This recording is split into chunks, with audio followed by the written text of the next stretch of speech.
Alright, so this is I think this is day 5 of tackling the Mazda 3 project daily. Cody's here today with his Honda Civic with the 20-inch TSW wheels on it. Anyway, we are tackling a broken bleeder screw that is stuck in our front driver's side caliper. Try showing you guys here. You finish?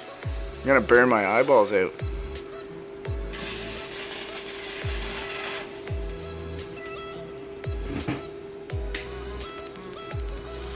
Is that her?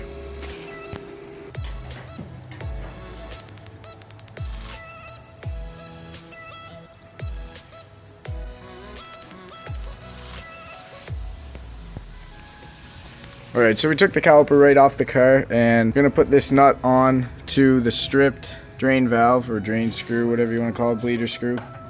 Gonna weld this on just like that.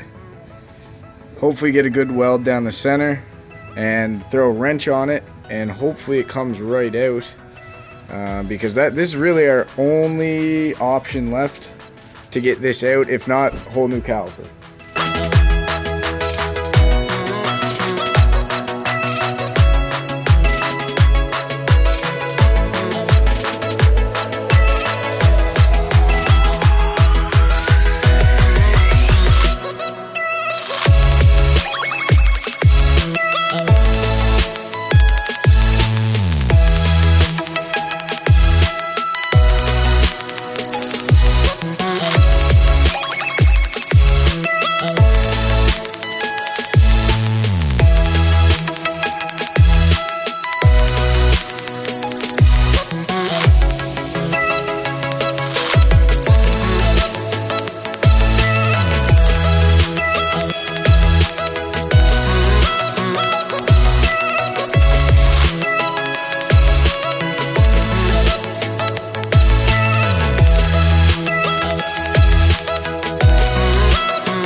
Alright, so to give you guys an update on what exactly is going on right now, it's really, I didn't realize how hard it is to film and work on a car at the same time. So yeah, I didn't get to film much like action stuff of us actually doing stuff, but I tried to as much as I could. But anyways, let me just show you everything we've got done today. This is day 4 or 5, I think, on the Project Daily 3. And let me just show you here. In the rear, both sides, brand new calipers, rotors, and pads. Actually, all the way around, brand new rotors, pads, and calipers, except for one side. The front here, I think maybe the last clip I showed you guys was the stuck bleeder valve. It snapped clean off when I tried to bleed my brakes, and we couldn't get it out. We tried welding a nut on it and everything, and it just wouldn't come out. So I ended up just buying a brand new caliper for the front. So really now the only thing that's not new for brakes is passenger front caliper, but it has new pads and rotors anyway. Also, we got a clean engine bay now. Me and my buddy, he actually helped me out and we shined up the engine bay, got most of the grease out, just stuff, debris floating around and whatnot. So we vacuumed all that out and gave it a good clean, and it looks much better. I'll throw up a before and after picture just so you guys can see how dirty it was.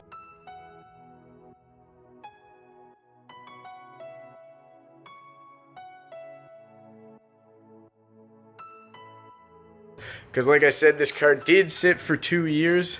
And yeah, there's buying a car like this, you're gonna have to do a lot of work, more work than I planned on it, but I mean, it's mine now, so you gotta put in the effort. Also, when I went to get my new caliper, my buddy Cody, the guy who you saw welding, did up my wheel wells with rocker guard, fresh coat of rocker guard. It's still wet actually. Basically, if you don't know what rocker guard is, it's just a tough, I'll show you right here actually. Spray it on the underside of your car to keep it from rusting and things like that. It's basically just a tough, I don't really know how to explain it really.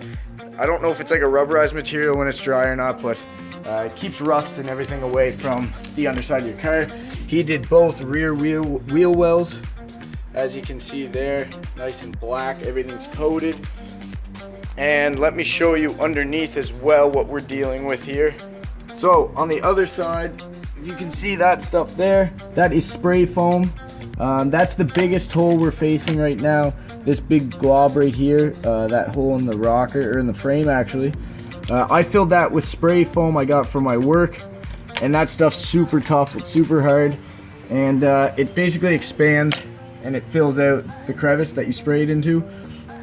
So our plan is to cut that off, smooth it out, whatever, put some, he's gonna weld a sheet of metal over it. So it's gonna be, he's gonna weld a plate over the holes, and then it's gonna get body filled, and then it's gonna get rocker guard, and then I'm gonna bring the car to get fully undercoated. So it's gonna have lots of protection on those holes that are in the frame and everything. So as you can see over the process of doing brakes on this car, this 2004 Mazda 3, you can see all the rust that has fallen off this thing. And this is what happens when you live on the East Coast, especially Canada. I've swept most of it up in the front, but I mean, this thing was pretty friggin' rusty.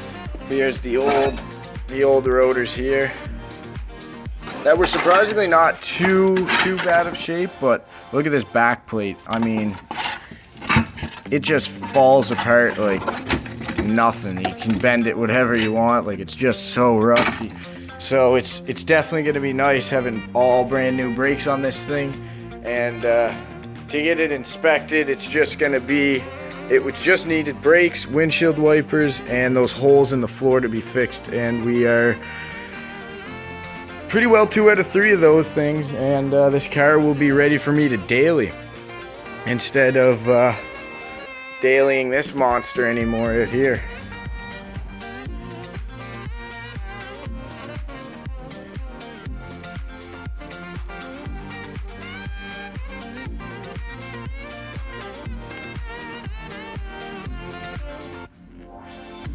So yeah guys, that's going to be the end of tonight for working on Project Daily 3.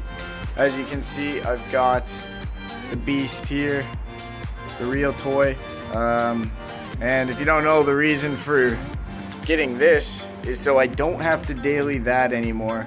Not that I don't like driving it, but the car is a bit much for a daily driver now at this point. But yeah, I still like driving it as much as I can. It goes in storage in like half a month or something like that, but anyways, yeah, that's gonna be it for working on the 3 tonight, and yeah, I'll catch you guys in the next episode. Peace.